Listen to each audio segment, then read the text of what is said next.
कहानी एक जवान लड़के के बारे में है जिसकी बढ़ती जवानी और उभरता शेरों से इतना तड़पा रहा था कि वो अपने दोस्त की माँ के साथ ही हैंकी पैंकी करना चाहता है। अब क्या ये लड़का अपनी मंजिल पा सकेगा? ये जानने के लिए चलते हैं मूवी की तरफ। मूवी का स्टार्ट एक स्कूल की मीटिंग से होता है। वहाँ जर्मन नाम का टीचर भी था जो इस स्कूल में लिटरेचर पढ़ाता था। जर्मन अपने स्टूडेंट्स को असाइनमेंट देता है कि उन्हें अपने साथ किसी भी वाक्य के बारे में एक स्टोरी लिखनी है।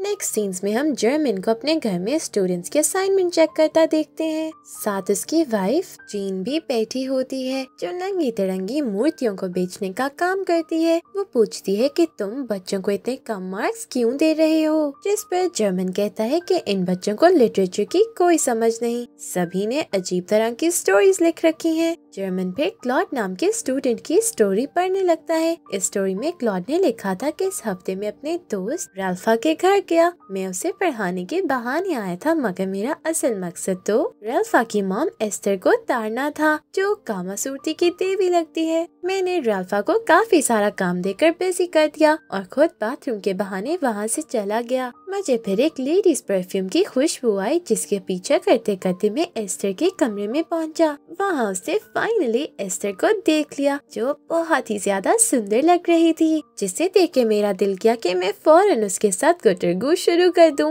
मगर फिर मैं खुद पर कंट्रोल पाके वहाँ से चला गया, यही सोचते हुए कि सब्र का फल मीठा होता है। पर इस फल को हासिल करने के लिए कुछ कोशिश खुद भी करनी पड़ती है। इसलिए मैंने राल्फा को कहा कि मैं अब तुम्हें रोज पढ़ाने आऊंगा। उससे आगे क्लॉड ने लिखा था कि वो बाकी की कहानी अगली स्टोरी में सुनाएगा। जर्मन ये पढ़कर थोड़ा कंफ्यूज हो जाता है कि उसने ये ऐसी स्टोरी क्यों लिखी, लेकिन अब उसे इस स्टोरी में इंटरेस्ट भी हो रहा था। वो भी जानना चाहता था कि क्लॉड ने अपने दोस्त की मदर के साथ पलंग तोड़ा कि नहीं। अगले दिन वो क्लास खत्म होने के बाद क्लॉड को रोक लेता है। वो क्लॉड से बात बदल के कहता है कि अगर ये स्टोरी राल्फा या उसकी मॉम ने देख ली तो उसे बड़ी मुश्किल हो सकती है। ये सुन के क्लॉड कहता है कि मैंने ये स्टोरी सिर्फ आपके लिए लिखी है। फिर वो जर्मन को एक और स्टोरी पकड़ा कर चला जाता है जिसमें अगला पार्ट था। रात को जर्मन वो स्टोरी अपनी वाइफ के साथ पढ़ने लग जाता है। स्टोरी में क्लॉड लिखता है कि मैं राल्फा के साथ पढ़ने का प्लान करके उसके घर पहुंचा जहां एस्टर खिड़की साफ कर रही थी। एस्टर को देखकर तो मेरे मन में लड्डू ही फूटने लगते हैं। वहाँ राल्फा के माता पिता की एक तस्वीर भी थी। एस्टर के पति को देखकर मुझे बहुत जलन होती है कि इस मोटे की इतनी खूबसूरत बीवी कैसे है जो रोज रात इसके शेरू को मजे देती होगी। स्टोरी इस पर एंड हो जाती है और जीन कहती है कि ये 16 साल का लड़का कितना ठरकी है जो हर वक्त संभोग के बारे में सोचता रहता है। जर्मन कहता है कि तुम भी तो खुद नंगी पेंटिंग्स बनाती हो, जिस पे जीन कहती है कि वो मेरी आर्ट है। तो जर्मन उसे कहता है कि ये क्लॉड की आर्ट है जिससे वो खुद को एक्सप्रेस करता है। अगली सुबह जर्मन स्कूल के ऑफिस आता है और वहाँ पर स्टूडेंट्स रिकॉर्ड से क्लॉड के बारे में जानकारी निकालता है। उसको पता चलता है कि क्लॉड हर थोड़े अरसे बाद अपना घर छोड़ के कहीं नई जगह पे शिफ्ट हो जाता है। जर्मन सोचता है कि उसे इस लड़के की मदद करनी चाहिए, हो सकता है कि ये किसी मसले का शिकार हो। वो क्लॉड को बुलाकर कुछ बुक्स पढ़ने के लिए देता है और क्लॉड उसे अपनी नई स्टोरी देता है। जर्मन उस स्टोरी को पढ़ने लगता है जिसमें लिखा था कि मैं राल्फा के साथ उसके घर टीवी देख रहा था। वहाँ एस्टर भी मेरे बगल में आके बैठ जाती है, जिस वजह से मेरा छोटा चेतन गुब्बारे की तरह खुशी से फूलने लगता है। तभी राल्फा के डैड को एक कॉल आती है। वो कॉल सुनने दूसरे कमरे में चले जाते हैं। एस्टर भी उनके साथ चली जाती है और दोनों में कुछ बहस होने की आवाज आती है, जिसे सुनकर मुझे बहुत अच्छा लगता है क्योंकि अगर एस्टर का पति रास्ते से हट जाए तो मेरा काम बन सकता है। क्लॉड लिखता है कि वो बाकी की स्टोरी अगले पार्ट में बताएगा। अगले दिन तो जर्मन खुद को रोक नहीं पाता और उससे पूछता है कि वो ऐसी स्टोरीज क्यों लिखता है। तो क्लॉड जवाब देने के बजाय उससे सवाल करता है कि वो उसकी मदद क्यों कर रहा है। जर्मन बताता है कि वो चाहता है कि क्लॉड एक अच्छा राइटर बन जाए और अपने हुनर को संवार के अच्छी कहानियाँ लिखा करे। रात को जर्मन ये स्टोरी अपनी वाइफ को सुनाता है। वो जर्मन से कहती है कि तुम इस लड़के को लिटरेचर नहीं पढ़ा रहे, बल्कि ये तुम्हारे अंदर से तुम्हारा हवस का पुजारी जगा रहा है। क्लॉड अगले दिन फिर नई स्टोरी देता है जिसमें लिखा था कि मैं राल्फा को मुश्किल सवाल देकर उसके माता पिता के रूम के बाहर आ जाता हूँ। एस्टर और उसका पति आपस में किसी बात पर बहस कर रहे थे। एस्टर वहाँ से जाने लगती है तो मैं फौरन से बाहर लगी पेंटिंग को देखने लगता हूँ, मगर एस्टर को पता चल जाता है कि मैं उनकी बातें सुन रहा था। थोड़ी देर बाद वो दोनों फिर अपने बेडरूम में बातें कर रहे थे। एस्टर अपने पति से कहती है कि उन्हें राल्फा के लिए नया टीचर ढूंढना होगा क्योंकि उससे मेरे इरादे ठीक नहीं लग रहे। मैं तो ये सुनकर बहुत घबरा जाता हूँ क्योंकि अब मेरी इस घर में एंट्री बंद हो जाएगी। जर्मन फिर शाम को ये स्टोरी अपनी वाइफ को सुनाता है। वो कहता है कि इस एज में लड़कों की यही इच्छा होती है कि वो किसी बड़ी उम्र की औरत से संबंध बनाए। अगले दिन स्कूल में क्लॉड काफी निराश नजर आता है। जर्मन उससे कहता है कि वो अपनी कहानियों का टॉपिक चेंज कर ले क्योंकि अगर इन कहानियों के बारे में प्रिंसिपल को पता चल गया तो वो क्लॉड के साथ साथ जर्मन को भी स्कूल से निकाल देंगे। क्लॉड कहता है कि अब वो और लिखना नहीं चाहता क्योंकि वो राल्फा के घर नहीं जा सकता है। जर्मन कहता है कि वो अपनी कहानी को इमेजिन करके लिखे, मगर क्लॉड बताता है कि जब तक मैं एस्टर को ना देख लूं मैं कुछ सोच ही नहीं पाता। क्लॉड कहता है कि आप मुझे स्कूल का पेपर दे दो जो मैं राल्फा को दे दूंगा और उसे पास करा के मेरी उसके घर में दोबारा से एंट्री हो जाएगी। जर्मन उसे मना कर देता है क्योंकि इससे उसकी जॉब को खतरा था। लंच टाइम जर्मन मैथ्स की टीचर के साथ बैठता है और मैथ्स के पेपर के बारे में सवाल पूछने लगता है कि इस बार क्या सवाल आएंगे। असल में जर्मन क्लॉड की कहानियों के लिए उतावला हो गया था। वो स्कूल की छुट्टी के बाद स्टाफ रूम में ही रहता है और सब टीचर्स के जाने के बाद वहाँ से पेपर चुरा लेता है। फिर वो पेपर क्लॉड को देता है जो आगे राल्फा को पेपर बताता है। अब राल्फा एग्जाम्स में टॉप कर जाता है। राल्फा का रिजल्ट देखकर उसके माता पिता बहुत खुश हो जाते हैं और क्लॉड को वापस से राल्फा की पढ़ाई का जिम्मा दे देते हैं।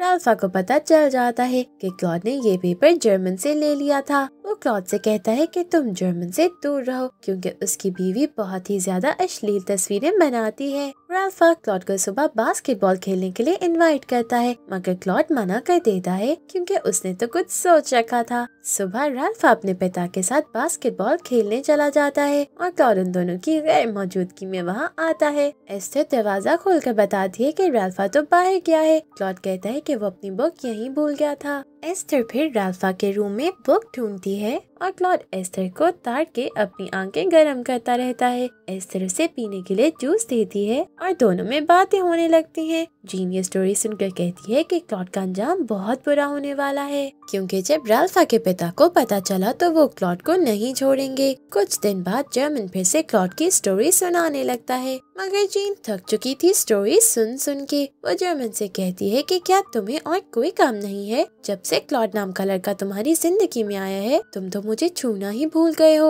और इतने महीने से हमने अपनी हवस भी पूरी नहीं की। वो जर्मन से कहती है कि क्या तुम्हें अब लड़के पसंद आ गए हैं? जर्मन कहता है कि ऐसा नहीं है, मैं तो बस क्लॉड की स्टोरी में खोया हुआ हूँ। राल्फा क्लॉड को अपने रूम में ले जाता है। वो क्लॉड को एक किस कर देता है और कहता है कि तुम मेरे सबसे अच्छे दोस्त हो। राल्फा की असलियत सामने आती है कि उसे लड़कियों के बजाय लड़के पसंद हैं। क्लॉड तो चौंक जाता है क्योंकि वो राल्फा की माँ के साथ पलंग तोड़ना चाहता है और राल्फा उसके साथ पलंग तोड़ना चाहता है। एक रात क्लॉड राल्फा के घर देर तक रुका था। राल्फा के डैड पूछते हैं कि क्लॉड कब जा रहा है तो राल्फा बताता है कि वो आज रात यहीं रहेगा। रात को राल्फा के सोने के बाद क्लॉड चुपके से एस्टर के कमरे के बाहर आता है जहाँ वो अपने पति के साथ रात के अंधेरे में अपनी हवस पूरी कर रही थी। क्लॉड को भी ये देखकर मजा आता है और वो खुद को इमेजिन करता है कि वो दोनों के बीच में लेटा है। अगली रात में एस्टर की अपने पति के साथ कुछ बहस चल रही थी और क्लॉड सब कुछ बाहर से सुन लेता है। वो फिर एस्टर को एक लेटर देता है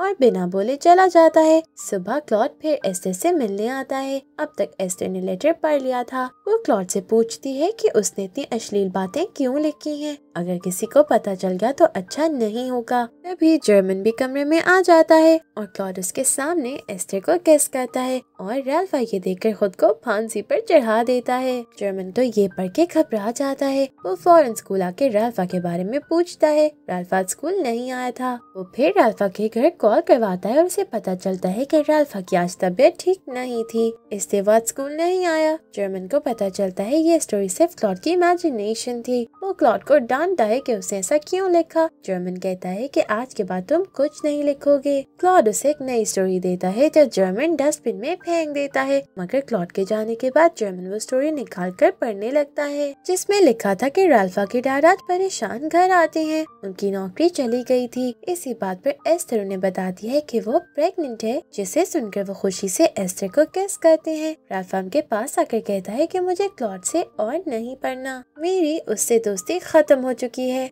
सीन शिफ्ट होता है राल्फा और क्लॉड पर। राल्फा उसे पीटता और कहता है कि मैंने तुम्हें अपना बेस्ट फ्रेंड माना और तुमने मेरी माँ के साथ ये हरकत की। राल्फा फिर क्लॉड पर अपना गुस्सा उतार के चला जाता है। जर्मन क्लॉड को समझाता है कि उसे एस्टर का पीछा छोड़ना पड़ेगा। वो क्लॉड से कहता है कि चलो अब इस कहानी को एंड कर दो। तो क्लॉड कहानी का एंड लिखने के लिए एस्टर के घर पहुँचता है। एस्टर उसे घर में आने नहीं देती। वो क्लॉड को समझाती है कि हमारे बीच जो कुछ हुआ वो एक गलती थी, हम आगे इस रिश्ते को नहीं ले जा सकते। क्लॉड का दिल चकनाचूर हो जाता है। वो सीधा जर्मन के घर पहुंचता है जहां जीन दरवाजा खोलती है। जीन कहती है कि जर्मन घर पर नहीं है, तो क्लॉड जवाब देता है कि मैं जर्मन से नहीं बल्कि आपसे मिलने आया हूँ। जीन उसे अंदर बुला लेती है और अंदर आके क्लॉड जीन को भड़काने लगता है। वो कहता है कि जर्मन बता रहा था कि आप मां नहीं बन सकती और इसीलिए आप दोनों मुझे अडॉप्ट करने वाले हैं। जीन ये सुनकर गुस्सा हो जाती है तो क्लॉड उसे अपनी तरफ अट्रैक्ट करके बेडरूम में ले जाता है जहाँ दोनों गपागप करते हैं। स्कूल में जर्मन की क्लास में प्रिंसिपल आता है। राल्फा ने प्रिंसिपल को शिकायत लगा दी थी कि जर्मन ने पेपर लीक किया है, जिससे प्रिंसिपल क्लॉड और जर्मन को स्कूल से निकाल देते हैं। अब घर पहुँच के जर्मन क्लॉड की कहानी की एंडिंग पढ़ता है और उसकी वाइफ अपना सामान पैक करके जा रही थी। जर्मन ने अपना सब कुछ खो दिया था, अपनी बीवी और अपनी नौकरी, सिर्फ क्लॉड के पीछे। कुछ हफ्तों बाद जर्मन पार्क के बेंच पर बैठा था। वहाँ क्लॉड भी उससे आकर मिलता है। दोनों में कुछ खास बातें नहीं होती और क्लॉड सामने अपार्टमेंट्स में देखने लगता है कि अब वो किस अपार्टमेंट में घुसे और इसी पर मूवी एंड हो जाती है। Thank you for watching.